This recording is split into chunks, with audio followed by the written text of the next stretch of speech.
તો વેરાવળ નગરપાલિકાની જ ચૂંટણી પહેલા ભારતીય જનતા પાર્ટીમાં સંતોષની ચરમસીમા જોવા મળી રહી છે।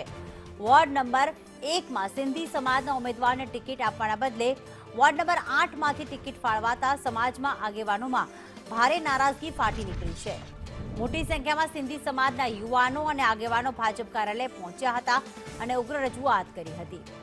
આક્રોશિત કાર્યકરોએ ચીમકી ઉચ્ચારી છે કે જો વોર્ડ નંબર 1 માંથી ટિકિટ આપવામાં નહીં આવે તો સમગ્ર સમાજ આગામી ચૂંટણીમાં મતદાનનો બહિષ્કાર કરશે।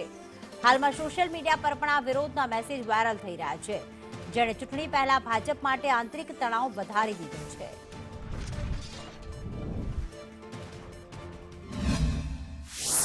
અમો વર્ષોથી ભાજપ સાથે જોડાયેલા છે, અમારા લોહીભાઈ ભાજપ છે, બરોબર, જેથી કરીને અમને 1 નંબરની સીટ આપવામાં આવે ન કે અમને 8 નંબર। અત્યારે ભાજપમાંથી એવું નિર્ણય લેવાનો છે કે અમને 8 નંબરની સીટ આપે છે, તો અમારા જે આજે વડીલો કરમચંદ બાપાથી લઈ ને અત્યાર સુધીમાં બધી વડીલો અમારા 1 નંબરમાંથી ચૂંટાયેલા આવી છે।